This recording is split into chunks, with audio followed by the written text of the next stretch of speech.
Beauty and the Beast, really, if you think about it, is like 4 movies in one. It's an action movie. We're making a live action film. There's a huge amount of stunts, and there's wolf fighting and horse riding and, and guns and sword fights and all of that going on.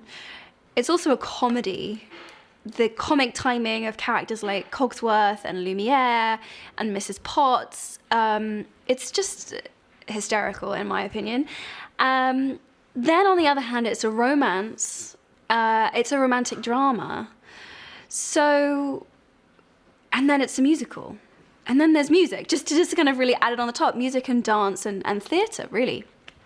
So you need someone at the helm of a movie like this that can really do all of those things. And it takes someone quite special, I think, to get all of that working very well. And I think Bill has done a brilliant job of that.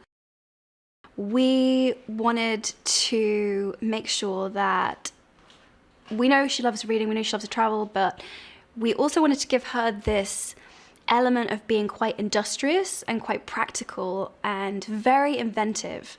So in the animation, Maurice is kind of the inventor, but in this movie, it's actually Belle who is really forging forward and innovating and coming up with new ways of doing things, which I thought was really interesting and was an idea that I loved. Belle also does some teaching in this film. She wants to, not only does she love reading for herself, but she actually loves sharing her love of books, and she loves sharing the things that she finds special and interesting.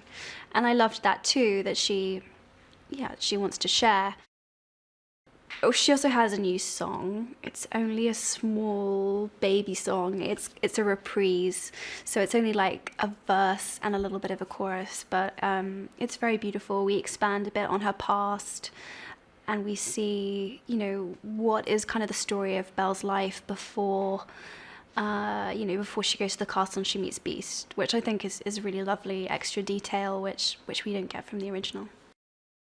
So I started rehearsing the movie in January. We started filming in sort of April, March kind of time. So I had a few months just to really start learning, particularly the waltz, which is really kind of, for me, and this is what I realized, I remember saying this to Anthony as we were filming, it's kind of, that dance is the story of them falling in love.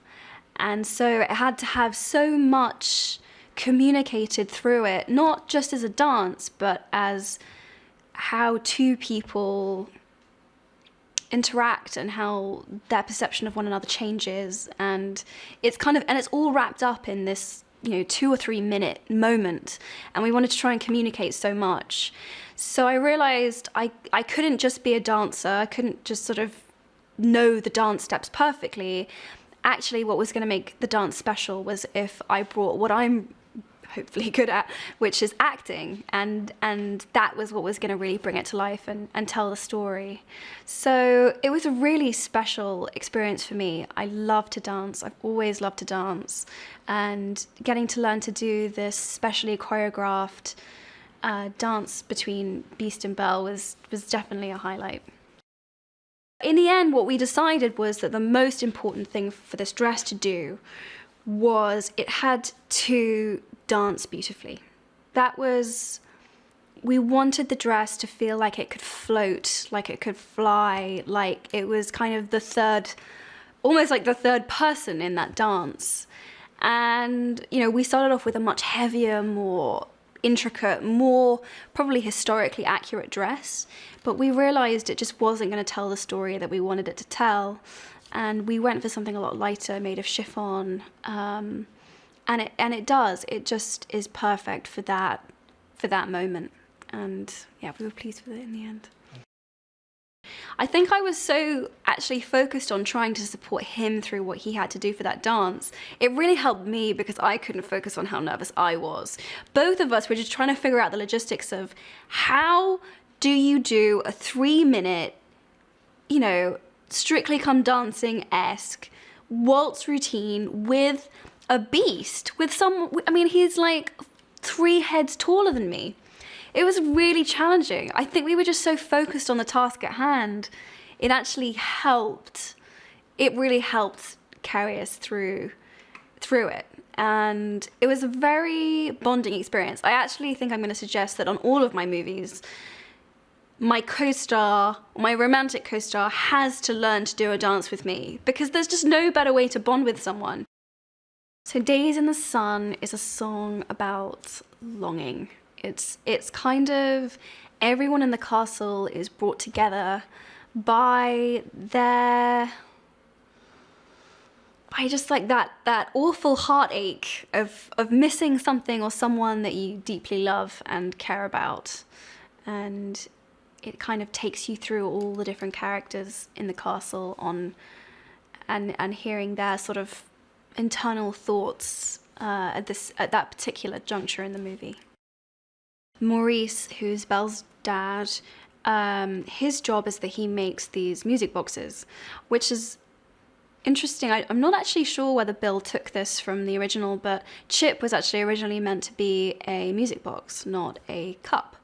But so we incorporated that idea, and he makes these, they're not just music boxes, they're kind of like little portals to other worlds. And getting to see those and do that scene with Kevin Kline, who is such a well-respected actor and such an interesting man, and the way that he just became he's a method actor, so he learnt how to put together and how to disassemble these music boxes, and it was just so that scene for me perfectly encapsulates what we've tried to do, which was just give it more, more depth, layers, details, and that was just done so perfectly in that scene, and I just loved working with him. So no one is better, no one is more perfect for Gaston than Luke Evans. He's just is Gaston, whilst also managing to be incredibly likable and charming, and he's just perfect. He's just perfect. Josh Gad, one of my favourite human beings on the planet. He's just so fun to be around. He's incredibly intelligent. Oh my goodness, he's so interesting to talk to. I mean, there's just no one better to play that role. No one better.